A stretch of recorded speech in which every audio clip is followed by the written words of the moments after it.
On my 63rd birthday, my son drove me to the coast, pulled up to a salt-stained, dilapidated cottage and said, "This is your gift.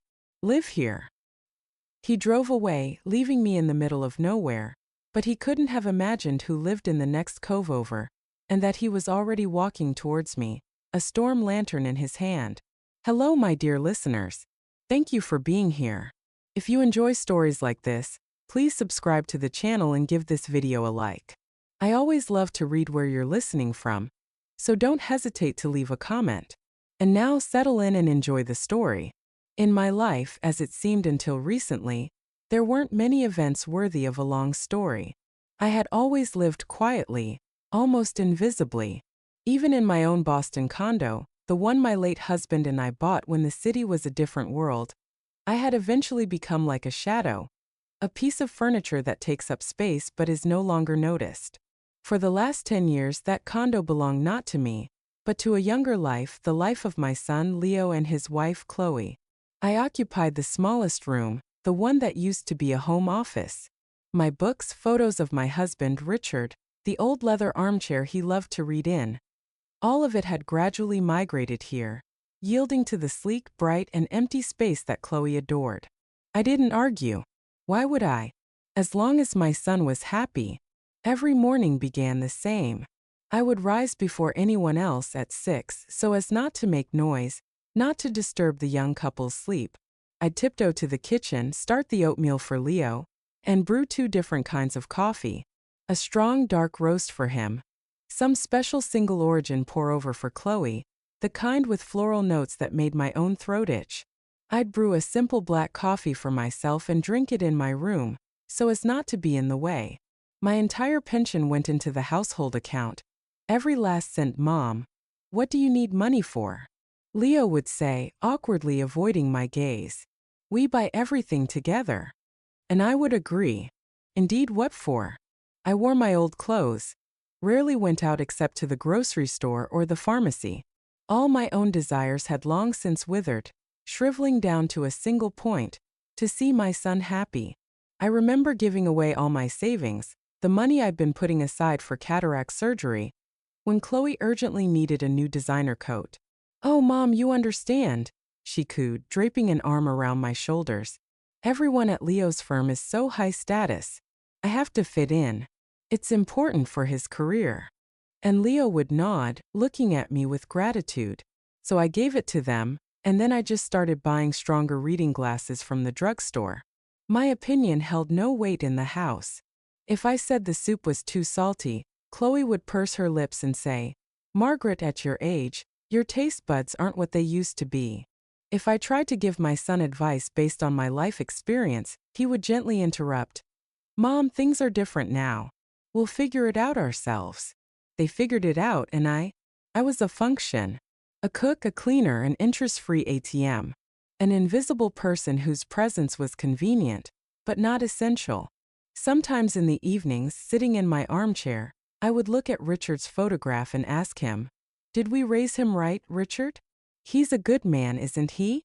It's just that life is so different now." Richard would remain silent in the photo, and I would convince myself that I was doing the right thing. A mother must sacrifice for her child. Isn't that so? And so my 63rd birthday arrived. As usual, I expected nothing. Maybe a small bouquet of daisies, which I loved, or a box of my favorite dark chocolates. That morning, Chloe was surprisingly affectionate. She even hugged me and chirped, "Margaret, happy birthday. Leo and I have such a gift for you. You're going to be speechless." I admit I melted. Something warm stirred inside me, a forgotten feeling of childlike anticipation. Leo was also unusually fidgety, constantly checking his watch. "Get ready, Mom," he said. "We're going to get your present." I put on my best dress, the only one that wasn't worn out, a simple linen dress in a pale blue. I looked at myself in the mirror. An old woman with tired eyes, but at that moment, for some reason, they were happy. We got in the car. Chloe stayed home, citing a headache. "You two go on without me," she said, waving. "Tell me all about it later." We drove for a long time. The city streets gave way to suburban highways, then to desolate fields and sparse woods. At first, I tried to ask Leo where we were going, but he answered in monosyllables, not looking at me. It's a surprise, Mom. You'll see. So I fell silent, gazing out the window. A sense of unease grew in my soul. This road didn't lead to a resort, or a spa, or any other place one might celebrate a birthday. It led into the wilderness. Finally, we turned onto a battered dirt road. The car shook so violently my teeth chattered. Around us were only abandoned fields overgrown with weeds and leaning utility poles. And then a village appeared ahead. Or rather, what was left of it. A few houses sunk into the ground, blackened by time. Not a single one looked inhabited. Leo stopped in front of the most grotesque structure. It wasn't even a house. More of a shack with a collapsed roof and windows boarded up with planks. All around it, nettles grew as high as a man, and a rotten fence sagged. "We're here," he said hoarsely, turning off the engine. I was silent. I didn't understand. This couldn't be happening. It had to be a mistake, a cruel joke. Leo got out of the car, opened the trunk and pulled out my old duffel bag. The one I'd used for beach trips 20 years ago. Inside was a change of clothes, a robe and a bar of soap. He placed the bag on the ground next to a patch of burdock. "Here, Mom." He gestured at the ruin. "This is your present. We bought you a house. Your very own in the fresh air. You'll live here. It's good for you." The words fell into the deafening silence like stones into a deep well. I looked at him, at my son, and I didn't recognize him. A stranger's face, empty, glassy eyes. There was no malice in them, no pity, nothing but weariness and irritation. "Leo," I whispered, my voice failing me. "What is this? Why?" "Mom, don't start." He winced. "We decided this would be for the best. For everyone. You need a rest from the city bustle and we need our own space. Chloe's pregnant." He threw out the last words like a trump card. An excuse for everything. He wasn't even looking at me. He was in a hurry. He got back in the car, slammed the door. I stood on the road watching him through the windshield. He started the engine. And in that very moment, as the roar of the engine tore through the dead silence of the village, something inside me happened. It wasn't rage or hurt or despair. It was something else. As if deep inside my chest, where for all these years only a warm, all-forgiving love had lived, something clicked. Loudly, distinctly, like the turn of a metal key in a rusted lock. Click. And in the place of warmth came cold. Absolute, crystal-clear ice. The car started moving, kicking up a cloud of dust. I didn't cry. I didn't scream after him. I just watched as the silver side of his luxury car shrank, turned into a dot, and disappeared around a bend. The dust slowly settled. The smell of gasoline dissipated. All that was left was me, my old duffel bag. A dead house on the edge of a dead village, and a deafening silence. And in that silence, for the first time in many years, I heard myself. Not a mother, not a mother-in-law, not a servant, but myself, Margaret Vance. And this Margaret spoke to me in a very calm, very clear voice. "That's it. Enough." I knew this wasn't the end. It was the beginning. And no one would ever take my life from me again. I would take it back myself. The dust raised by my son's car slowly settled on the tall Queen Anne's lace by the roadside. I stood motionless, listening to the fading hum of the engine. When it too was gone, a silence fell, the likes of which I hadn't heard since I was a child visiting my grandparents on their farm. But that silence had been alive, filled with the chirping of crickets and the rustle of leaves. This was a dead, oppressive silence. I slowly turned and looked at my gift.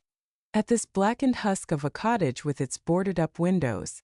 The porch sagged, one of the steps had rotted through, and last year's damp leaves were visible in the hole. The house was surrounded by a riot of weeds, wild blackberry bushes tangled with bindweed. A picture of complete desolation. A place forgotten by everyone. The place I was brought to be forgotten. Tears? No. Inside it was as dry as a desert. That icy click in my chest had frozen everything that might have poured out in bitter sobs. Despair was left somewhere back there, in my past life, in the car that drove my son away. Here on this abandoned land, There was only me and a cold, ringing clarity in my head. I approached the porch, automatically stepping over the rotten step, and placed my bag on the surviving edge. My gaze swept over the squalor, but my mind was already far away, in my bright, clean 3-bedroom condo in Boston. The very condo where Chloe was probably now considering what color curtains to hang in my former room. My room. The key word. It was the miserable, orphaned look of this broken-down cottage that made me remember what I myself had tried not to think about all these years, so as not to tempt fate. I remembered the words of my late husband, Richard. We were sitting in our kitchen about 10 years before he passed, and he, serious, uncharacteristically stern, placed a set of documents in front of me. "Maggie," he'd said then, looking me straight in the eye, "I'm going to the lawyer tomorrow and signing my half of the deed over to you completely, so you are the sole owner." I had waved my hands then, saying, "Why, Richard? We're a family, our son is growing up." But he shook his head. "A son is a son, but life is long. Anything can happen. You are the only one for me, and I need to be sure you'll always have your own corner. Yours and no one else's." I hadn't given it much thought then, but I did as he asked. And after his death, all the documents were registered in my name. Margaret Vance, the sole and rightful owner. Leo didn't know about this. He was sure the condo was a joint inheritance that would naturally pass to him over time. I never corrected him. Why? It seemed petty, a sign of mistrust towards my own son. How wrong I was. And then came a second memory, even more important. About 5 years ago, I received a notice of inheritance. My second cousin from Ohio, whom I had seen only once in my life as a small child, had passed away. A lonely, childless woman, she had left me her modest 2-bedroom house. I traveled there, handled the paperwork, sold it without haggling for the first offer I received, and deposited the entire sum into a separate savings account at the bank. I didn't say a word to Leo and Chloe. At that moment, they were taking out a large loan for a new car. And I knew what would happen if they found out about my money. It wouldn't be stolen. No, it would simply dissolve into urgent needs, into status, into the future. Just as my pension, my old savings, and my health had dissolved. And I stayed silent, not out of greed, but out of a self-preservation instinct I thought had long since atrophied within me. This account was my untouchable reserve, my last line of defense that no one knew about. These thoughts flashed through my mind not as hazy images, but as clear, sharp facts. As if someone had turned on a light in a dark closet, and I saw all the tools I had at my disposal. I opened my duffel bag. Leo must have packed it himself in a hurry. An old terrycloth robe, slippers, a towel, a bar of soap. And at the very bottom, among these simple belongings, lay my savior. An old flip phone, the kind Chloe contemptuously called a grandma phone. They had bought it for me several years ago so I would be on call. The simplest model, no internet, no extra features. They had no idea that its memory held the numbers that were now more important to me than anything else in the world. I pressed a button. The battery was almost full. I always kept it charged out of old habit. But the screen showed no service. My heart, which had been beating steadily and coldly until that moment, skipped a beat. Was it all for nothing? I looked around. The village was in a hollow. I needed to get higher. Without a second thought, I started up a overgrown path away from the house, up the slope of a small hill. My feet got tangled in burrs, branches whipped my face, but I didn't notice. I walked, looking at the phone screen as if it were a compass. And there, at the very top of the hill, where a lone crooked birch tree stood, 2 weak signal bars appeared. Enough. I found the number in my contacts. Arthur Jennings Bank. Arthur, the branch manager, a contemporary of my Richard. He had known me since my husband and I opened our first joint account. I pressed call. The rings were long, drawn out. "Hello," a familiar, slightly tired voice answered. "Arthur, hello. It's Margaret Vance." My voice sounded even, without a single tremor. I surprised myself. "Margaret, good afternoon. How can I help you?" A hint of surprise was in his voice. I hadn't called him personally in many years. "Arthur, I need you to do a few things. Urgently." Right now if possible. I'm listening. First, please block all powers of attorney and access to my accounts issued in the name of my son, Leo Vance. Everything without exception. There was a pause on the other end. Are you sure, Margaret? Absolutely. I cut him off. Second, all my pension deposits that go to the joint card, I want them immediately redirected to my personal savings account. The one I opened 5 years ago. You remember? Yes, of course I remember. It will be done. And third, completely cut off his access to view the balances on my investment accounts. A complete financial blackout. From this moment on, all transactions on my accounts require my personal confirmation only. Personal? I understand, Margaret. It will all be executed within the hour. Thank you, Arthur. Goodbye. I ended the call. The first part of the plan was in motion. Now for the second. I found another number. Evelyn Reed, attorney. She had helped me with the inheritance from my cousin, a sharp, thorough, brilliant specialist. She answered almost immediately. Evelyn, hello. It's Margaret Vance. We worked together on the Ohio property. Margaret, of course I remember you. Hello. Has something happened? It has, I answered calmly. I need your help.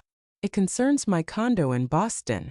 I need to officially confirm my sole ownership and prepare documents that will prevent any encroachment on it by third parties, including my son. The lawyer paused for a second, processing the information. I understand. You want to completely secure your property. That's wise. Email me a copy of your passport and the title documents and I'll get to work. I'll prepare an official notice if necessary. I can't send them right now. I'm out of town and I don't have the documents with me. They're all back at the condo. But can you start by making inquiries with the Registry of Deeds? Pull all the files. Yes, of course. I can start immediately. You can count on me, Margaret. I am counting on you. Thank you. I lowered the phone. The cold in my chest hadn't disappeared, but now it felt different. It was not the cold of numbness. It was the cold of steel. The cold of a tool ready for work. I walked down the hill back to the house and now it looked different. It no longer seemed like a tomb, but rather a temporary headquarters, a quiet, secluded place from which I would wage my bloodless war. And at that moment I knew in my condo in my living room my son and his wife were probably drinking champagne, celebrating how cleverly they had arranged everything. Finally got rid of the old woman, Chloe would say, taking a sip. Now we can renovate and live like human beings. They were celebrating their victory. They had no idea they had just lost the war, without even knowing it had begun. I stood on the threshold of my new temporary refuge. For the first time in many years I breathed deeply, and the air, though it smelled of damp and decay, seemed pure to me. It was the air of freedom. The first hours I just sat on the high, surprisingly sturdy porch and looked at the overgrown garden. The sun was setting, painting the sky in soft watercolor tones. The air was thick, smelling of damp leaves, moist earth and something else wild and unfamiliar. It doesn't smell like this in the city. The city smells of gasoline, dust, and other people's haste. Here time seemed to have stopped, frozen along with this abandoned village. When it got completely dark and the cold began to seep through my linen dress, I realized I had to act. Sitting on the porch wouldn't keep me warm or quench my thirst. The cold that had settled in my chest was internal. It gave me strength, but my body demanded its due. Carefully, feeling for the boards with my foot, I entered the house. Inside, the smell was even thicker. Dust, mouse droppings, and old settled wood. The air was heavy still. Thin strips of moonlight pierced through the cracks in the boarded-up windows, drawing whimsical patterns on the floor. I took out my old phone from my bag and turned on the flashlight. The dim beam snatched a Dutch oven with chipped tiles, a table covered in a thick layer of gray dust, and an overturned stool from the darkness. I didn't feel fear, only a strange, businesslike curiosity. It was as if I were taking over from a previous, very negligent owner. I walked through the rooms. There were two. In one, a sagging iron bed with a rusty spring mattress. In the other, emptiness. Only some rags lay in a corner. The floor creaked with every step, but it held firm. The house was old, but apparently built to last. It hadn't collapsed, just fallen asleep. My first task was water. I went outside and, with the flashlight, circled the property. And wonder of wonders, behind the house, in a thicket of nettles, I found it. An old well with a time-darkened frame and a heavy oak windlass. The chain was rusty but intact. I struggled to turn the handle.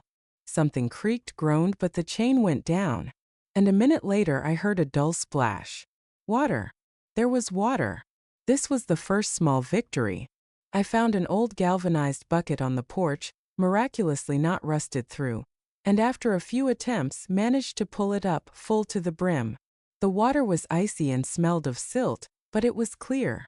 I carried the bucket into the house, feeling my back muscles ache from the unaccustomed strain. The next 2 days I spent in labor. I didn't think about Leo, I didn't think about Chloe. My world had shrunk to this house and this plot of land. I found an old saw and an axe in the shed, broke up dry branches from a fallen apple tree, and started the stove. The smoke billowed into the cottage at first, but then the chimney warmed up, and a steady draft began to hum, filling the house with living warmth. I found some old newspapers and rags, washed the table and the floor in one room. The water after washing was black.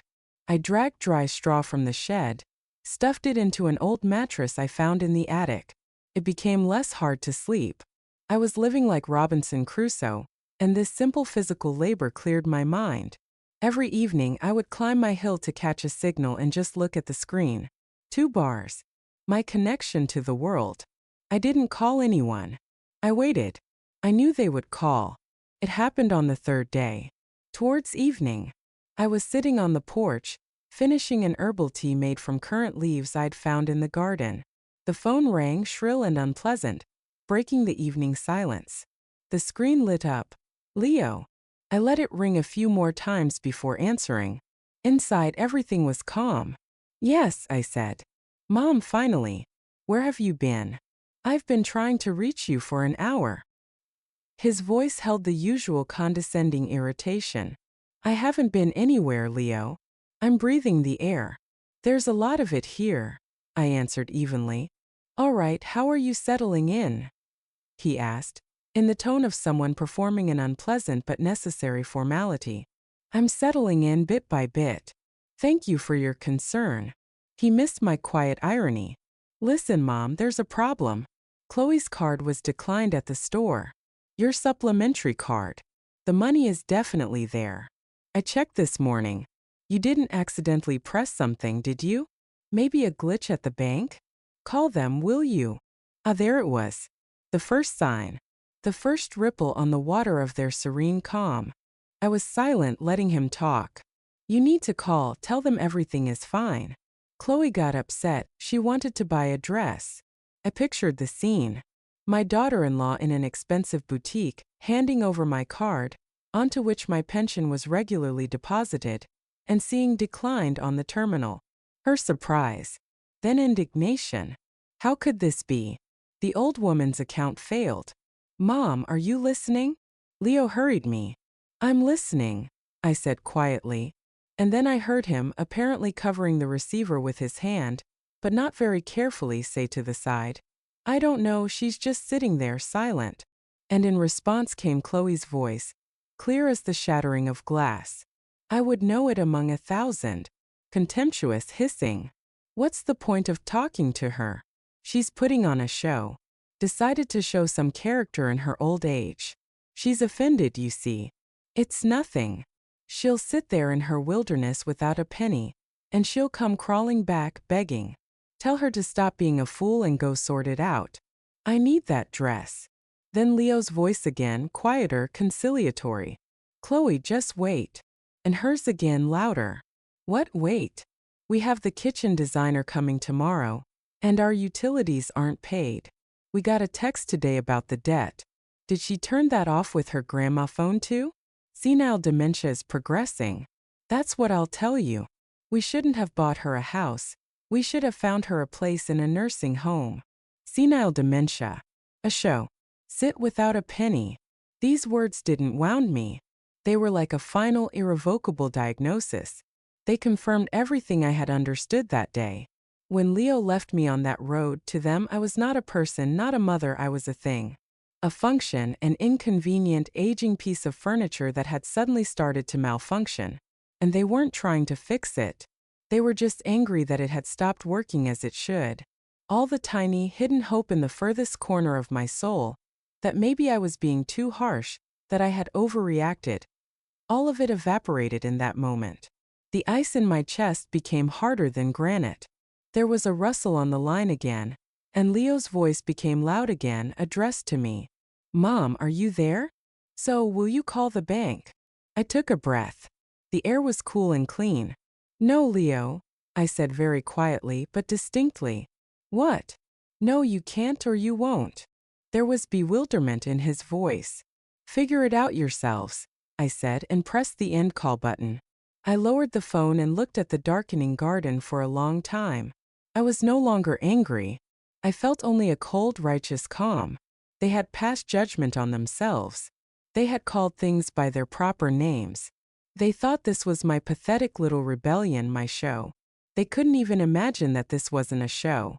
It was the final curtain, and it was falling for them right now. The days passed, merging into one endless but meaningful labor. I stopped keeping track of what day it was, the 4th or the 5th. What difference did it make here, in this silence, where time was measured not by numbers on a calendar, but by deeds done? A swept floor. A bucket of clean water. The first tentative fire in the stove, from which a forgotten, cozy smell of warmth and smoke drifted through the house.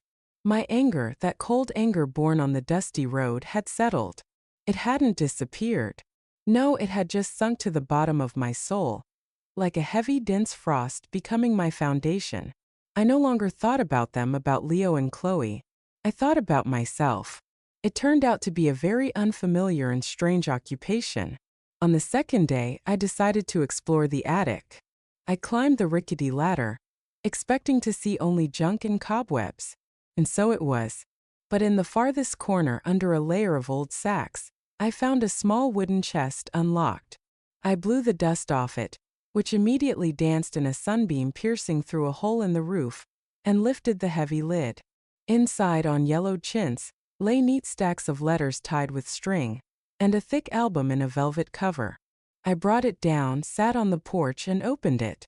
The faces of long-gone people looked back at me. Serious men in military tunics, women in simple headscarves, round-faced children, weddings, farewells to the army, just photos in a field. A whole life lived in this house looked at me from the faded cards. I didn't know these people, but for some reason I felt a strange kinship with them. They too had lived, worked, loved, raised children on this land. I turned the pages and thought of my own album, which was left back in the city. A thick blue one with our photos with Richard. Our wedding. Leo's birth. His first grade. College. Here we are all together at the sea. Leo still a little boy, building a sandcastle. And here Richard and I, just the two of us in the park a year before he passed. My condo is not just walls and square feet. It's an album just like this, a repository of my life. Every cup, every book on the shelf, every scratch on the parquet floor is a line in my story. And the thought that people alien in spirit were now lording over it stung more sharply than any reproach. I realized I wasn't fighting for property. I was fighting for my past, for the right to my own memory. It was with these thoughts that, as usual towards evening, I climbed my communication hill. I decided to call the lawyer, Evelyn Reed, to see if there was any news. I had no illusions.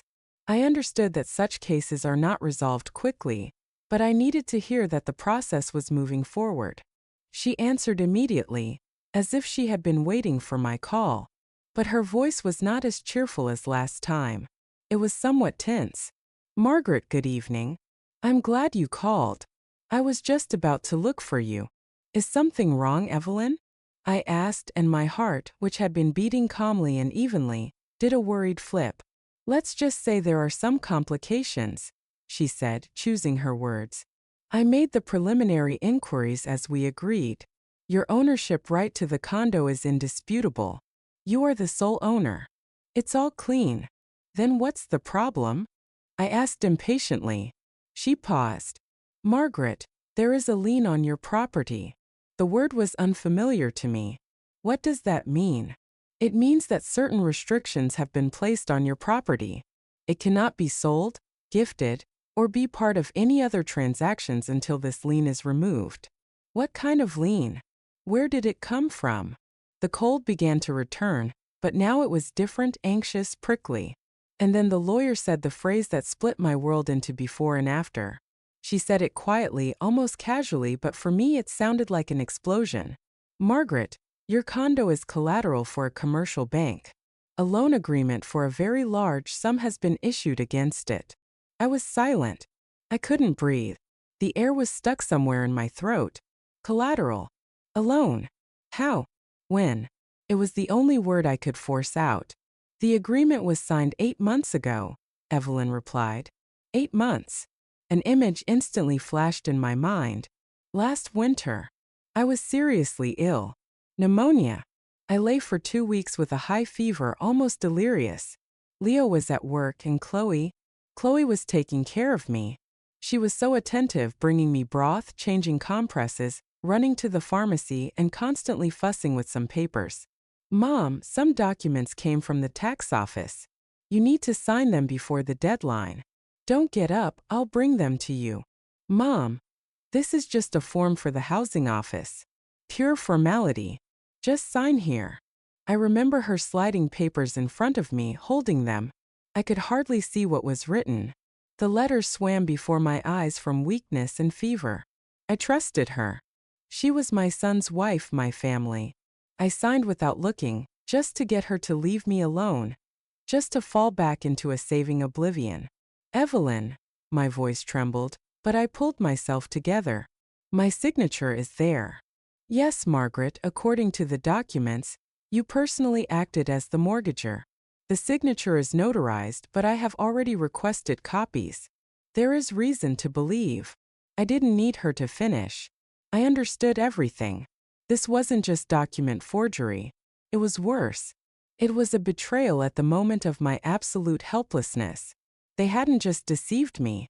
They had taken advantage of my illness, my weakness, my trust. They watched me fight for every breath, and at the same time they were coolly sliding a financial noose around my neck. What's the sum? I asked, and my voice now sounded like metal scraping on glass. The lawyer named a figure. It was monstrous, comparable to the value of the condo itself. Money I would never see even if I lived 3 more lifetimes. Something inside me snapped. That thin thread that still connected me to my past faith in people, in family, in my son. It didn't just break.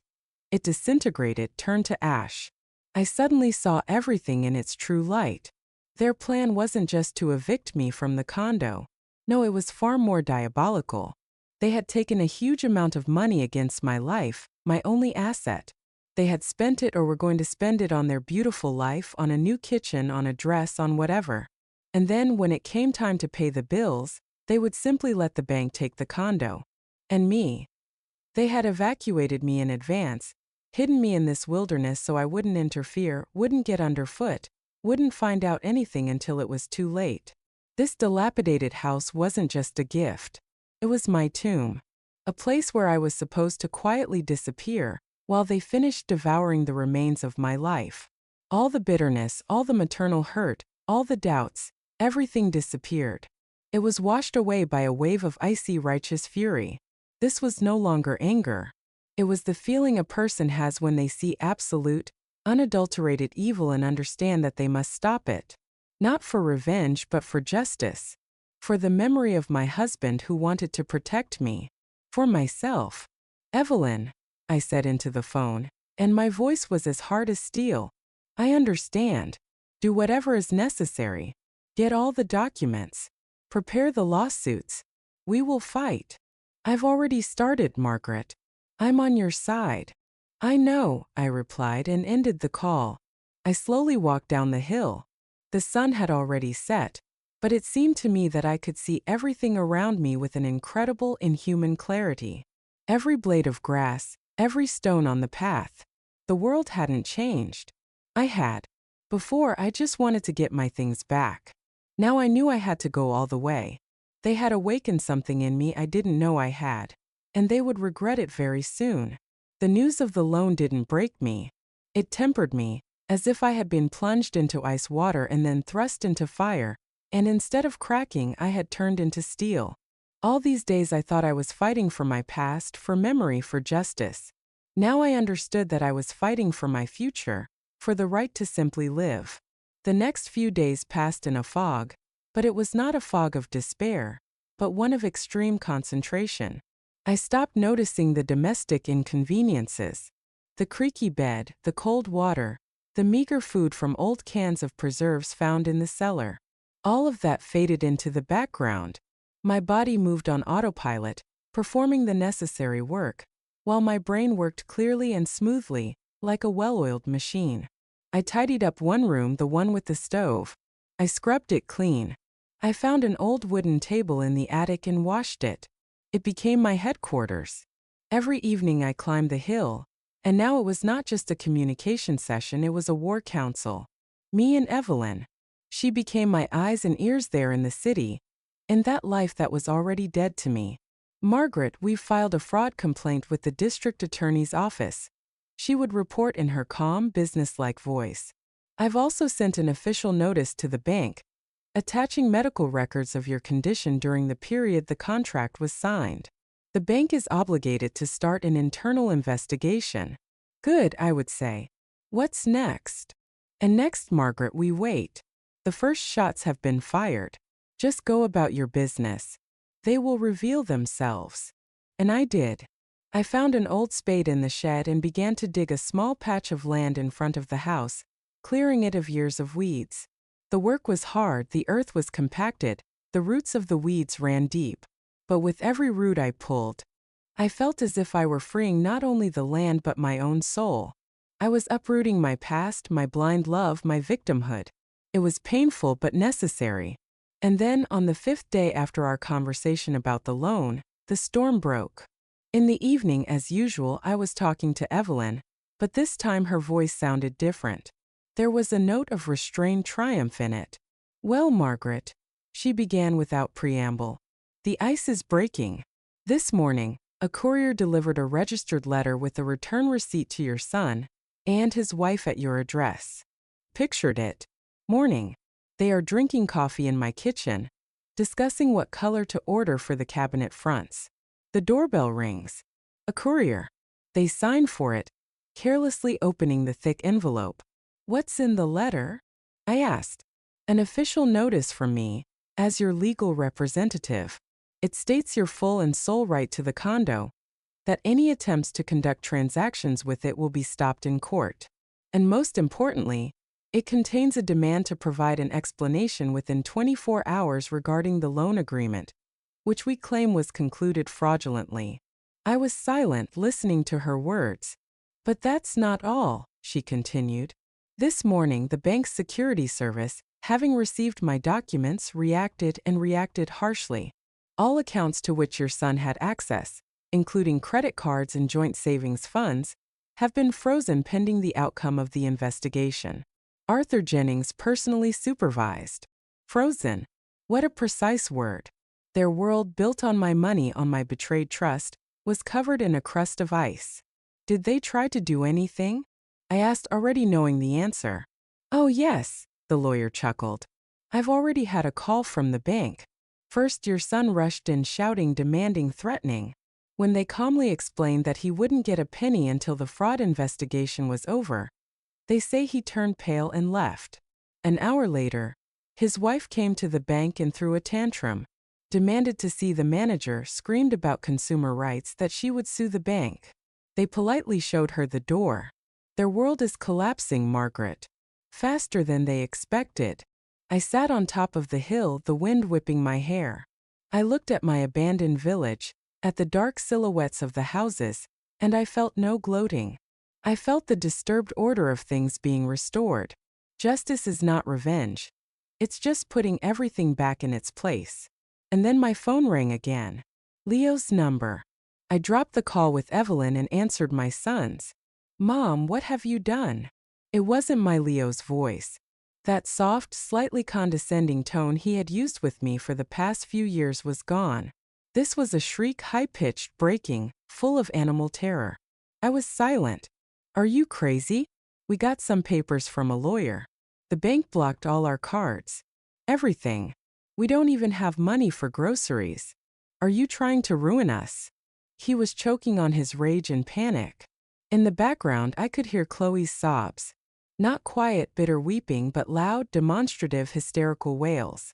Do you understand what you're doing? He screamed. Chloe is unwell. She can't be stressed. And you with your senile dementia have decided to ruin our lives. I haven't done anything, Leo, I answered quietly and calmly. The contrast between his scream and my whisper seemed to stun him. He fell silent. You and your wife did all this. What? What did we do? We gave you a present, bought you a house. And you repaid us like this. You tried to steal my condo, Leo. You took out a loan against it while I was dying from illness. You abandoned me here so I wouldn't find out anything until the bank took my home. That's what you did. A dead silence fell on the other end of the line. As dead as in this village. I could only hear his heavy, ragged breathing. He hadn't expected this.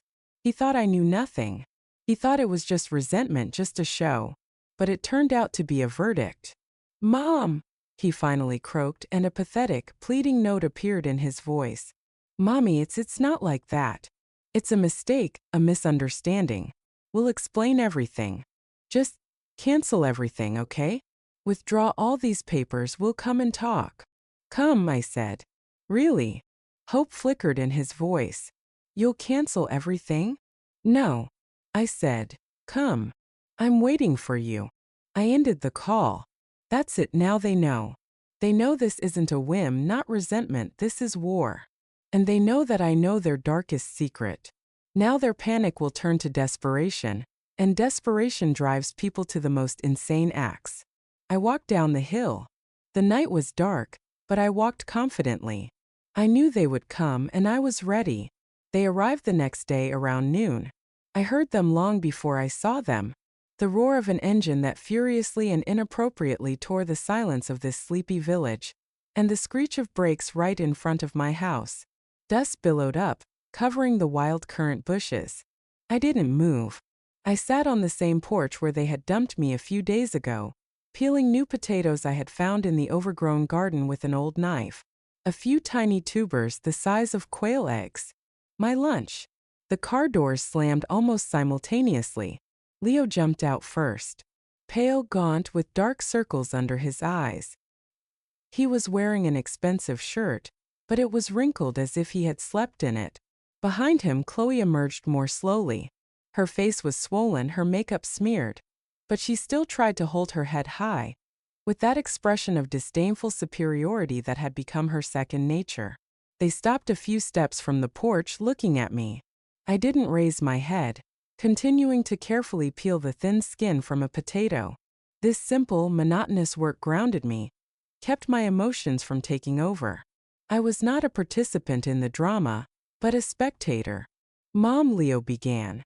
His voice was hoarse, pleading. He took a step forward, holding out his hands as if he wanted to hug me. I didn't pull away, just kept looking at my hands. Mommy, what is all this? Why are you doing this to us? I placed the peeled potato in a bowl of water and took the next one. I was waiting for you, I replied, not looking at him. This simple phrase seemed to confuse him. He had expected screams, reproaches, tears, anything but this icy, detached calm. We came to talk, he stammered. Mom, this is all some terrible misunderstanding. We're family. Families should help each other, not sue each other. He spoke learned words, correct but empty. There wasn't a drop of sincerity in them, only fear. Fear of losing everything he considered his by right. At this point, Chloe's patience snapped. She stepped forward, pushing Leo aside. Enough of this circus, she hissed, her face contorted with malice. Have you completely lost your mind in your old age? Gone wild in your wilderness? What right did you have to block our accounts? Who gave you that right? She was almost screaming. Her thin, unpleasant voice grated on my ears. Do you even understand what you've done? She continued, pointing a finger with a perfect manicure at me. You're embarrassing us. We had to cancel the kitchen order. Cancel it. People are laughing at us. And me? I'm not supposed to be stressed. The doctor forbade it. I'm carrying a child, your grandchild, and you're driving us into poverty. She threw out her main trump card, the pregnancy. Before, that one word would have made me forget myself and rush to fulfill their every whim. But not now. The ice in my chest didn't even tremble. I slowly raised my eyes to her, just looked, for a long attentive moment without blinking, the way one looks at an unfamiliar, unpleasant object. My gaze made her falter. She stumbled, fell silent, but immediately recovered, and her face flushed again. Leo took over, again trying to play the role of peacemaker. Mom, really? Chloe is right, she can't be nervous. Please, let's solve this amicably. You're offended, we understand, we're sorry we got carried away. Maybe this house isn't the best gift, but we'll fix everything, we'll return everything. Just call your lawyer. Tell him you've changed your mind. Right now. Here, take my phone. He held out his shiny smartphone. As if it were that simple. To call, and all their lies, all their betrayal would disappear. Be erased like writing in the sand. I put down the knife and the last potato in the bowl, wiped my hands on an old apron and slowly stood up. I was on the same level with them. They stood on the ground, I was a step higher on my porch.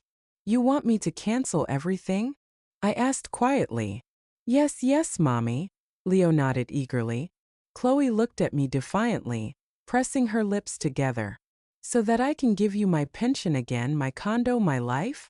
Mom, don't exaggerate. Leo winced. The condo is ours jointly, and we would always take care of you. Like you took care of me when I was sick? I asked, and my voice became even quieter. But in the ensuing silence, it sounded deafening. They froze. I shifted my gaze to Chloe. She instinctively took a tiny step back. I remember everything, Chloe dear, I said, for the first time in many years calling her what she liked. I remember you sitting by my bed. I remember your caring hands. And I remember the papers you slipped me. You said they were for the tax office, for the housing authority. Pure formality. Chloe's face turned as white as a sheet. Her haughtiness, her rage, her confidence. It all washed off her like bad makeup in the rain. All that was left was naked, animal fear. Leo looked from me to his wife, understanding nothing. Mom, what are you talking about? I looked at my son again. There was fear in his eyes, but also incomprehension. Maybe he really didn't know all the details. Maybe she had wrapped him around her finger too. Or maybe he just preferred not to know. It didn't matter anymore. He was an accomplice. I'm talking about the loan, Leo, I said, articulating each word. About the large loan you took out from the bank 8 months ago against my condo with my signature, which you obtained when I was unconscious. Did you think I would never find out? Did you think I would die quietly here in this ruin, and the bank would just take my home for your debts? The blow hit its mark. It was evident in the way Leo staggered, as if he had been punched in the gut. He looked at Chloe with horror and a new bitter understanding. She didn't look at him. She looked at the ground, at her expensive shoes, stained with village mud. All their tricks, all their manipulations had crumbled to dust. They stood before me, exposed in their greed and lies. The masks were off. The show was over. So, Leo, I finished in my quiet, even voice, do you still want me to call the lawyer? He couldn't utter a word. He just opened and closed his mouth like a fish thrown on the shore. Chloe pulled her head into her shoulders, transforming from a predator into a hunted animal. The pause was long, heavy. In that pause, the last drop of my motherly love for him died.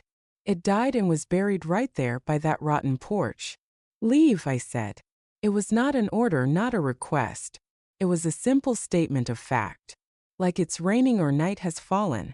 They silently turned, not looking at each other, like puppets whose strings had been cut, and trudged to their expensive, shiny car, got inside. The engine started, not so furiously now but somehow tiredly. The car slowly, almost uncertainly, turned around and drove away down the dusty road. I was left alone on the porch. Next to me was a bowl of peeled potatoes. My lunch, my new life. And the air around was surprisingly clean. After they left, silence fell. But it was a different silence. Not dead and oppressive like the first day, but calm and full of dignity. I cooked my potatoes on the stove. They seemed to me the most delicious food in the world.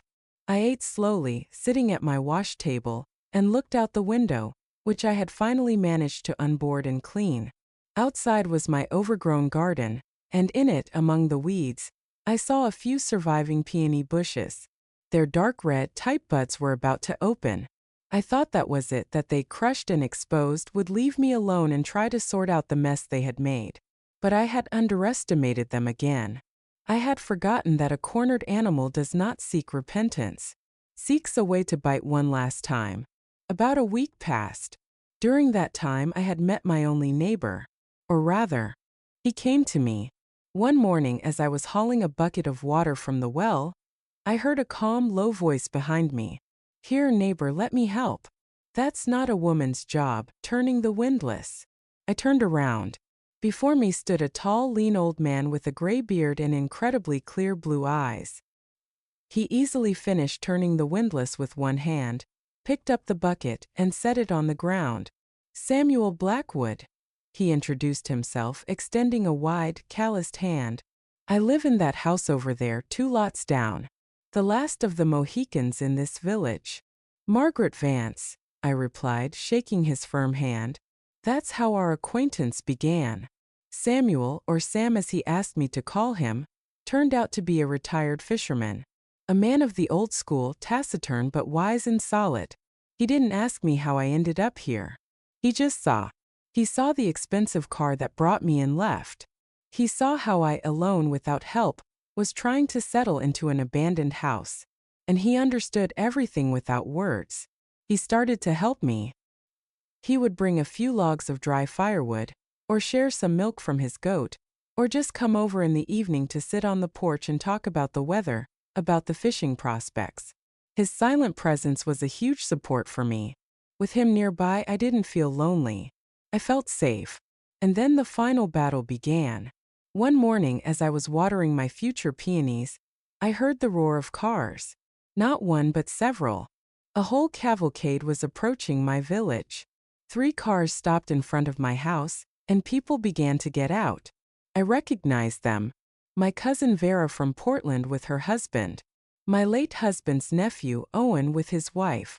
Some other distant relatives whom I had only seen at funerals and weddings. And leading them, like 2 generals leading their army, were Leo and Chloe. Leo looked even worse than last time, thinner with a twitching eyelid. But Chloe, on the other hand, had transformed. She was in a simple dark dress without makeup. Her hair was pulled back in a modest bun. Universal sorrow was written on her face. She held Leo's arm, supporting him as if he were about to fall. A picture-perfect scene. The unfortunate son and his faithful, suffering wife. They arranged the relatives in a semicircle, as if for a firing squad, and Leo, prompted by Chloe's quiet whisper, began to speak. His voice trembled, but now it was not panic.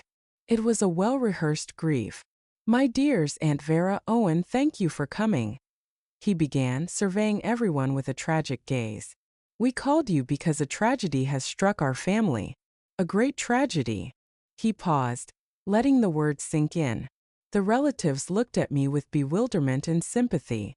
"Our mother, Margaret, she is unwell," Leo said with a catch in his voice.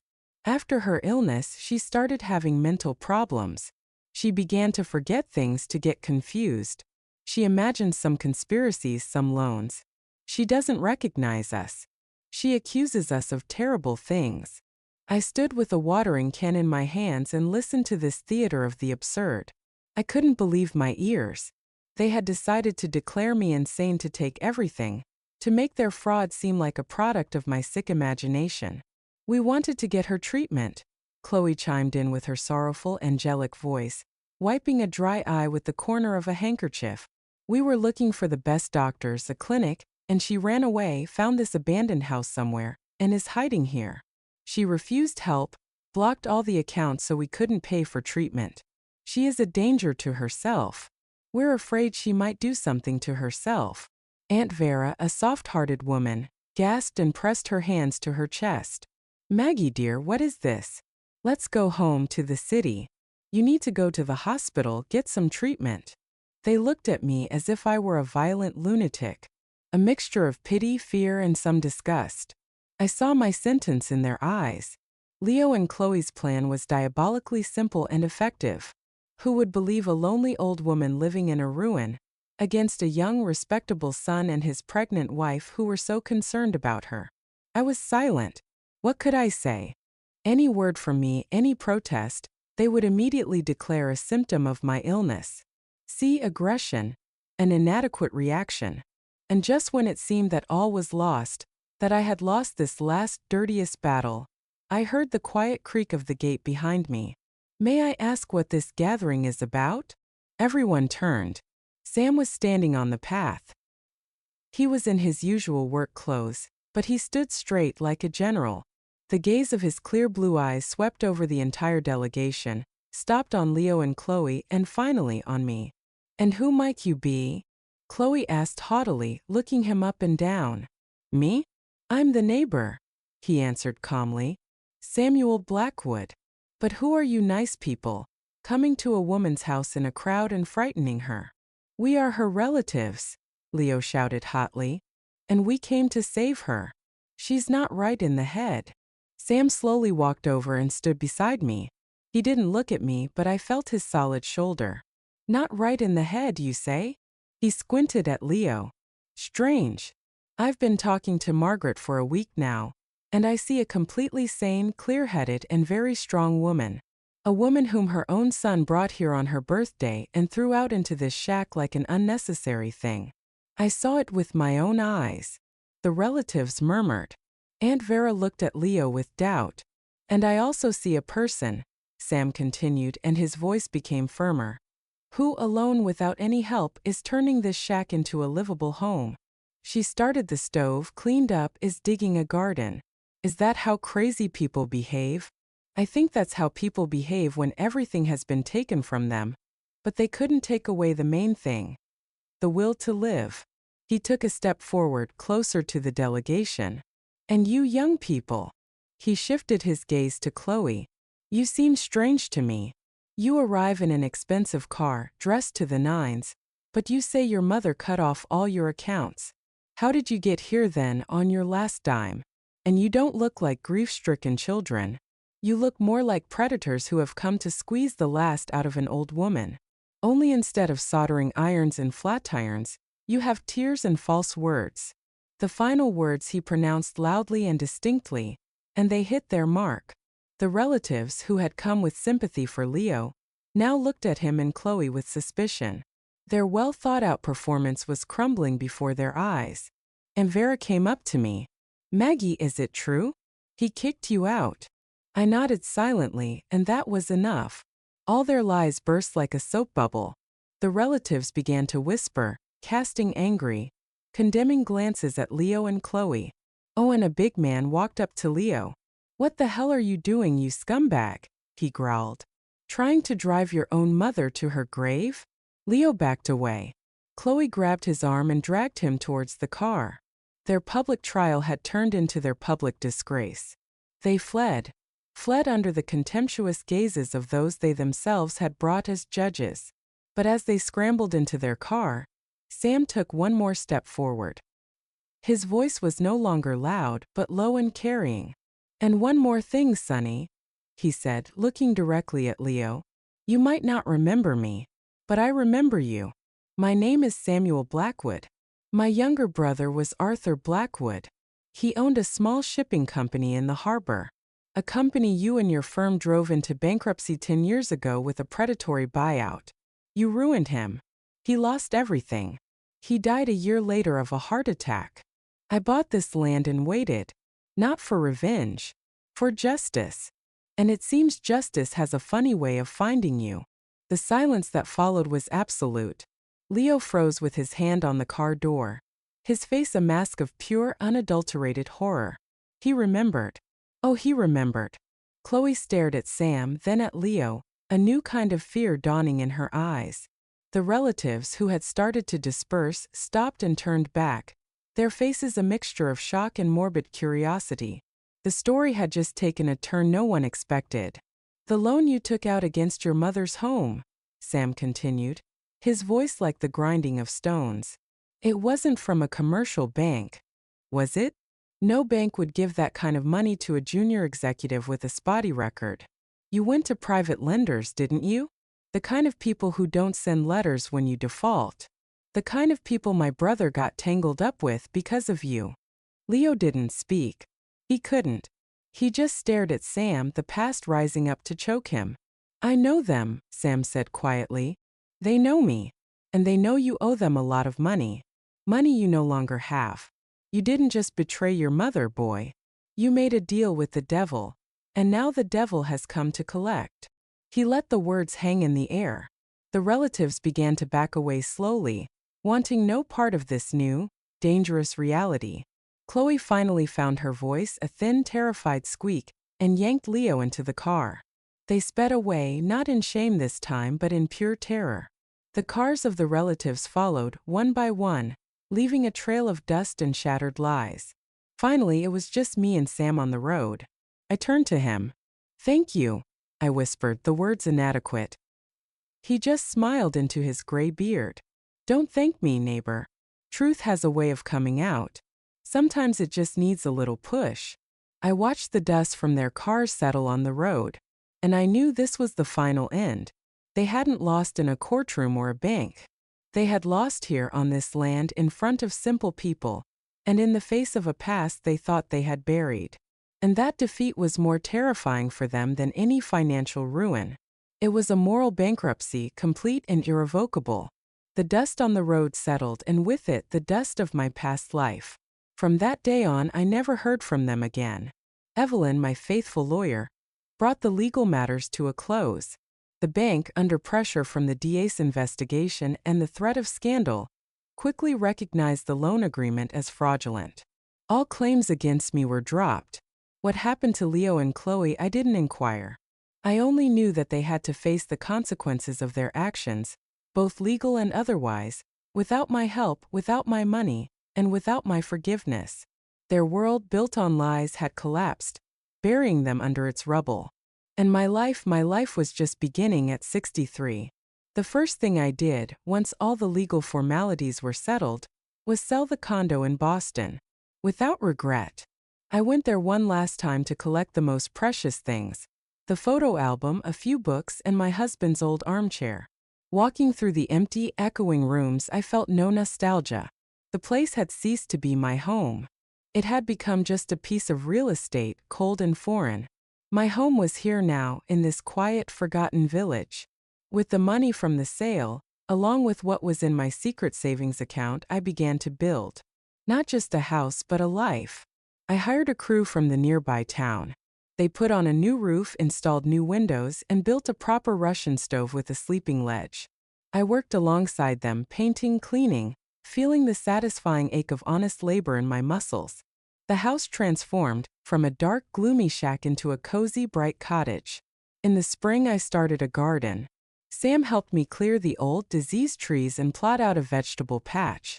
For the first time in my life, I planted my own potatoes, carrots, and onions, tending to each sprout like a small child.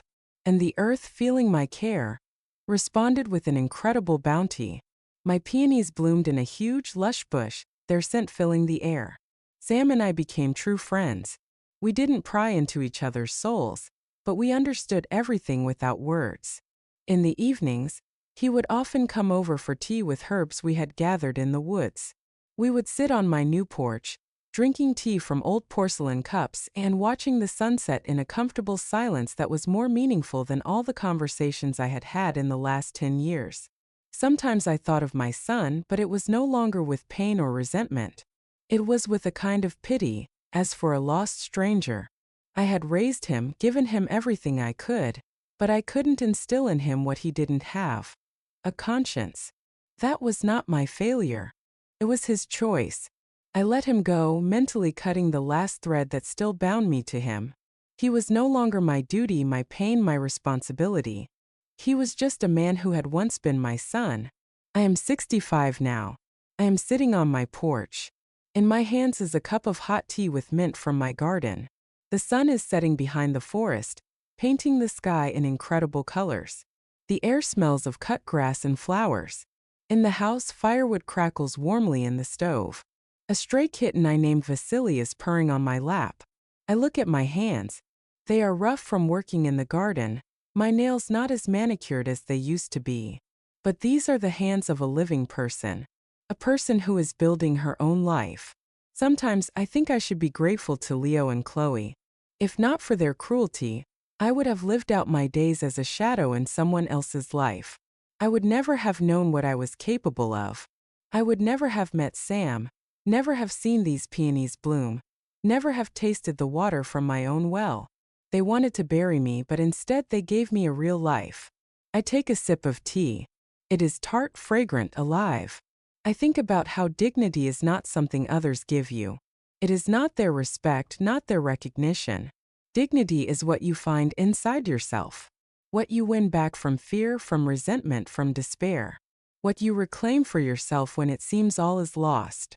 And that quiet, hard-won victory is true happiness, and it is true freedom.